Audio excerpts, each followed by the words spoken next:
Dan alhamdulillah pinjaman gue berhasil dicairkan tanpa basa-basi oleh aplikasi pinjol ilegal yang satu ini. Dan ini tipe aplikasi yang banyak orang bilang paling aman buat digalbay. Oke, sekarang saya kasih lihat faktanya.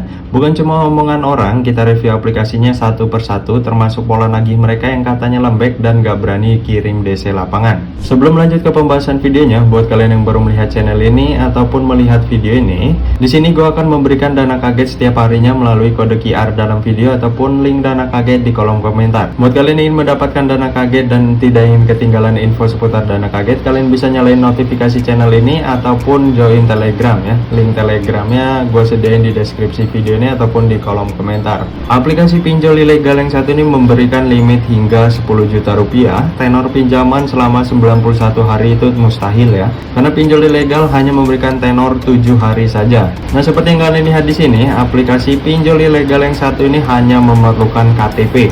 Nah, jadi kalian foto KTP kalian bagian depan, foto KTP bagian belakang, dan dilanjutkan dengan verifikasi wajah kalian. Nah, untuk bagian sini biasanya akan terisi otomatis. Jika sudah terisi otomatis, kalian cocokin lagi dengan KTP kalian. Ada angka ataupun huruf yang salah satu pun, maka langsung kalian ganti aja, dikoreksi dulu ya, agar pinjaman kalian di ACC. Nah, buat kalian yang foto KTP kalian bagian depan, diwajibkan harus jelas, tidak ada blur sama sekali. Kenapa kayak gitu? Karena agar pinjaman kalian di ACC. Nah, buat kalian yang kameranya kurang jelas, kalian bisa bantu dengan pencahayaan yang cukup agar hasilnya maksimal. Dan di aplikasi yang satu ini perlu kalian isi alasan pinjaman untuk apa, dan kalian harus isi pekerjaan kalian. Nah, alasan pinjaman ini bisa kalian isi dengan biaya kesehatan ataupun biaya melahirkan ya. Karena alasan yang mendesak itu gampang banget buat dicairkan pinjamannya.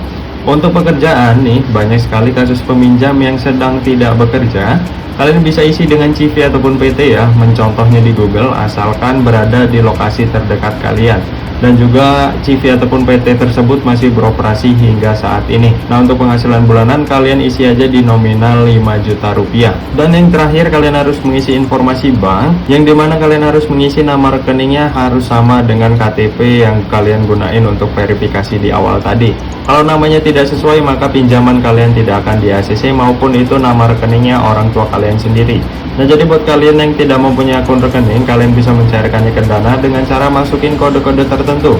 Nah, untuk kode-kodenya itu nanti gue sediain aja di deskripsi video ini agar kalian tidak nyari-nyari lagi. Nah, di sini pinjaman gue mendapatkan limit hanya senilai 3.600.000 rupiah ya. Tapi gue nggak tahu ini yang di ACC nominalnya berapa. Dan di sini dari dompet muda senilai 2 juta, yang terakhir permata loan senilai 1.600.000 rupiah. Tanggal pengembalian tanggal 22 bulan 11 2025. Jadi hanya seminggu aja ya, gue jelasin sekali lagi. Nah, di sini gue langsung aja klik ajukan sekarang. Nah, di sini pinjaman gue sedang verifikasi, pengajuan Anda telah diajukan, silahkan menunggu persetujuan. Oke, di sini gue back aja ya, melihat produk pinjamannya. Nah, di sini pinjaman gue masih dalam verifikasi senilai 2 juta rupiah. Jadi yang di ACC senilai 2 juta aja ya. Tenor pinjaman 7 hari, waktu pengajuan tanggal 15 bulan 11 2025. Dan alhamdulillah pinjaman gue sudah berhasil dicairkan senilai 2 juta rupiah, tenor pinjaman selama 7 hari. Nah, buat kalian yang menggalbay aplikasi yang satu ini, sekarang kita bahas ya aplikasi ini kenapa dianggap aman untuk digalbay. Yang pertama, mereka nggak punya DC lapangan, ini fakta, mereka hanya lewat chat, tidak ada keberanian buat turun ke rumah. Yang kedua, pola nagihnya lemah, chat 2-3 kali, telepon bentar, setelah itu hilang kayak angin. Nah, yang ketiga, nggak berani sebar data sembarangan, karena aplikasi kecil mereka takut kena masalah kalau terlalu agresif. Jadi akses kontaknya paling dipakai buat tekanan ringan, bukan penyebaran besar-besaran. Nah, seperti yang kalian lihat tadi, proses aplikasi yang satu ini pinjamannya sangat cepat, tanpa verifikasi dan tanpa minta foto slip gaji. Bahkan nominal cairnya kadang beda, tapi yang penting uang masuk. Dan tampilan aplikasi yang satu ini sangat seadanya ya, bahkan seperti dibuat terburu-buru. Ini ciri khas aplikasi ilegal yang cuma cari pengguna cepat. Nah, untuk pola penagihan aplikasi yang satu ini yang paling kalian tunggu ya. Pola penagihannya itu hari pertama WA masuk gaya sok tegas, tapi sebenarnya lemah. Nah, hari kedua telepon nomor biasa ya, bukan nomor kantor. Hari ketiga mereka mulai kehabisan tenaga. Hari keempat seterusnya ghosting, DC online hilang entah kemana.